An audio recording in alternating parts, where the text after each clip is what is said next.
Consistency മാട്രിക്സിൻ്റെ വേറൊരു property പറയാണ്. ഞാനിവിടെ ഒരു ഗ്രാഫ് വരച്ചിട്ടുണ്ട്. ഗ്രാഫ് ഡയറക്റ്റഡ് വൺ ആണ്.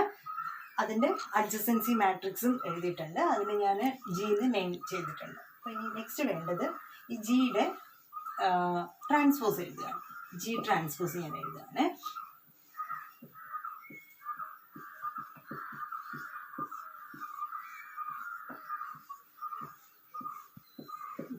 ഇപ്പോൾ ജി ട്രാൻസ്പോസ് എഴുതാം. ട്രാൻസ്പോസ് എഴുതാൻ നമുക്കറിയാം, റോയും കോളും ഇൻ്റർചേഞ്ച് ചെയ്ത് എഴുതിയാൽ മതി.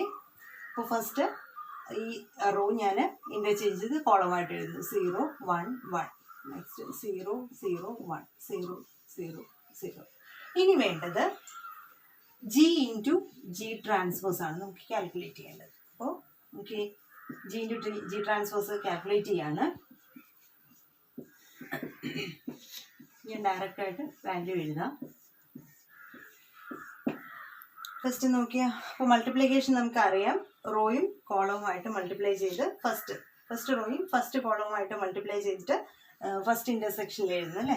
അപ്പോൾ ഇവിടെ നോക്കാം മൾട്ടിപ്ലിക്കേഷൻ. 0 ഇൻറ്റു 0 0 തന്നെ, പ്ലസ് 1 ഇൻറ്റു 1 1 പ്ലസ് 1 ഇൻറ്റു 1 2. അപ്പോൾ എത്രയായി? ഇവിടെ നമുക്ക് 2 കിട്ടും.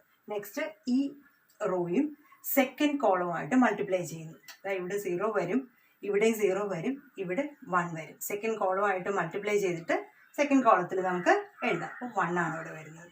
ഇനി ഈ ഫസ്റ്റ് റോയെ തേർഡ് കോളമായിട്ട് മൾട്ടിപ്ലൈ ചെയ്ത് തേർഡ് കോളത്തിൽ നമ്മൾ എഴുതുന്നു. അപ്പോൾ നോക്കിയേ, 0 ഇവിടെ 0 വരുന്നു, ഇവിടെ 0 വരും. കോളം കംപ്ലീറ്റ് 0 ആണ്, അതുകൊണ്ട് ആൻസർ 0 വരും. ഇനി സെക്കൻഡ് റോയും ഈ നേരത്തെ പോലെ 3 കോളവുമായിട്ട് മൾട്ടിപ്ലൈ ചെയ്യുന്നു.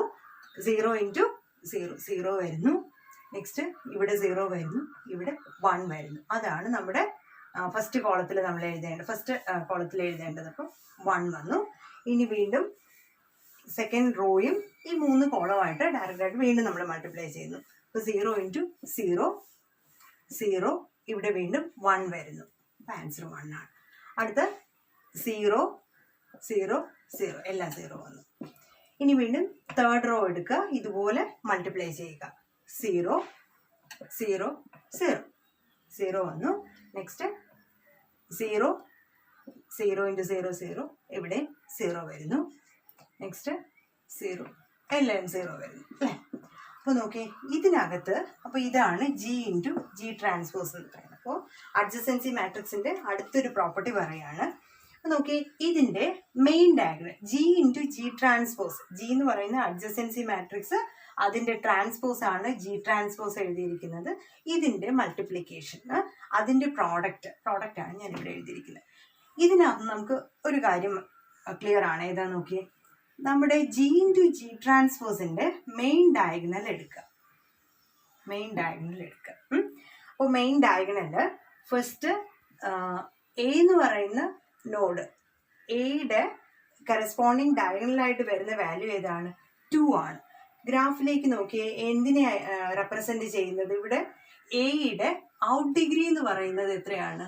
ഔട്ട് ഡിഗ്രി എന്ന് പറയുന്നത് 2 ആണ്. അപ്പോൾ നമ്മുടെ ജി ഇൻറ്റു ജി ട്രാൻസ്പോസിനകത്ത് നമുക്ക് കിട്ടുന്നത് എന്താണ്? മെയിൻ ഡയഗണലിൽ നിന്ന് എല്ലാ നോഡ്സിൻ്റെയും ഔട്ട് ഡിഗ്രി കാൽക്കുലേറ്റ് ചെയ്യാൻ പറ്റും. എയുടെ ഔട്ട് ഡിഗ്രി എന്ന് പറയുന്നത് 2 ആണ്. അതുപോലെ ബിയുടെ ഔട്ട് ഡിഗ്രി നോക്കിയേ, മെയിൻ ഡയഗണലിൽ വരുന്ന കറസ്പോണ്ടിങ് വാല്യൂ എന്ന് പറയുന്നത് 1 ആണ് അല്ലേ. ബിയുടെ ഔട്ട് ഡിഗ്രി 1 ആണ്. ബിയിൽ നിന്ന് സിയിലേക്ക് മാത്രമേ എഡ്ജുള്ളൂ. അപ്പോൾ ഔട്ട് ഡിഗ്രി എന്ന് പറയുന്നത് 1 ആണ്.